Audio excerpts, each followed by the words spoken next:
అరే మిత్రమా, ఇలాంటి గుండెలు జల్లుమనే క్రైమ్ వీడియోలు మీ కళ్లలో థ్రిల్లర్ సినిమాలా కనిపించాలంటే మన ఈ ఛానల్ని సబ్స్క్రైబ్ చేసి బెల్ ఐకాన్ని గట్టిగా కొట్టే. ఇద్దరి ప్రాణం తీసిన వివాహేతర సంబంధం. గ్రామస్తులు మందలించడంతో మహిళ సూసైడ్. తననే బాధ్యుడిని చేస్తారన్న భయంతో యువకుడు.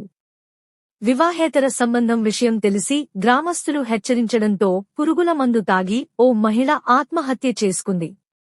ఇందుకు తననే బాధ్యుడిని చేస్తారన్న భయంతో యువకుడు సైతం ఆత్మహత్యకు పాల్పడ్డాడు. ఈ ఘటన మెదక్ జిల్లా హవేలీ ఘనపూర్ మండలంలో ఆదివారం 8 జూన్ 2025 వెలుగుచూసింది. ఎస్ఐ సత్యనారాయణ, స్థానికులు తెలిపిన వివరాల ప్రకారం హవేలీ ఘనపూర్ మండలంలోని సుల్తాన్పూర్ తండాకు చెందిన సునీత 25 కు పెళ్లై 3 పిల్లలు ఉన్నారు. ఈమెకు కొన్నాళ్ల క్రితం అదే తండాకు చెందిన నరేష్ 26 అనే యువకుడితో వివాహేతర సంబంధం ఏర్పడింది.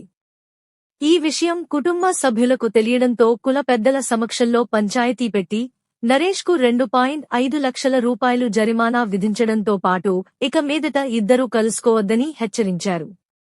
అయినప్పటికీ సునీత, నరేష్ వివాహేతర సంబంధం కొనసాగిస్తుండడంతో తండావాసులు మరోసారి పంచాయతీ నిర్వహించి హెచ్చరించారు. దీంతో మనస్తాపానికి గురైన సునీత 25 ఈ నెల 2న పురుగుల మందు తాగింది. అస్వస్థతకు గురైన సునీతను కుటుంబ సభ్యులు సికింద్రాబాద్ గాంధీ ఆసుపత్రికి తరలించగా అక్కడ చికిత్స తీసుకుంటూ శనివారం రాత్రి చనిపోయింది.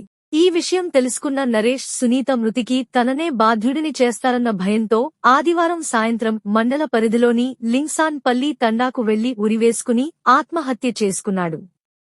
ఈ మేరకు కేసు నమోదు చేసినట్లు హవేలీ ఘనపూర్ ఎస్ఐ సత్యనారాయణ తెలిపారు.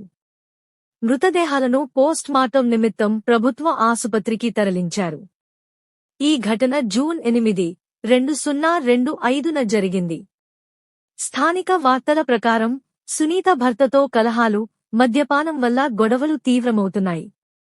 నరేష్ వివాహితుడు మరియు అతనికి ఒక కుమారుడు ఉన్నాడు. గ్రామ పంచాయతీలు 2 సార్లు జరిగిన సంబంధం కొనసాగడంతో మహిళలు మరియు యువకులు మానసికంగా బాధపడి ఈ దారుణానికి పాల్పడ్డారు.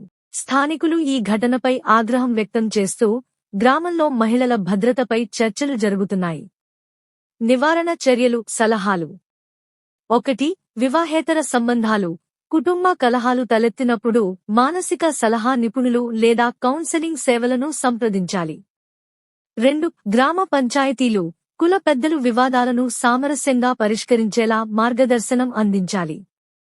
3.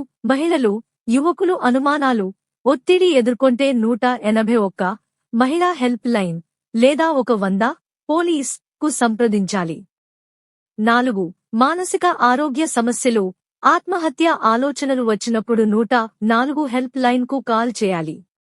5. గ్రామాల్లో వివాహేతర సంబంధాలు, కుటుంబ సమస్యలపై అవగాహన కార్యక్రమాలు నిర్వహించాలి.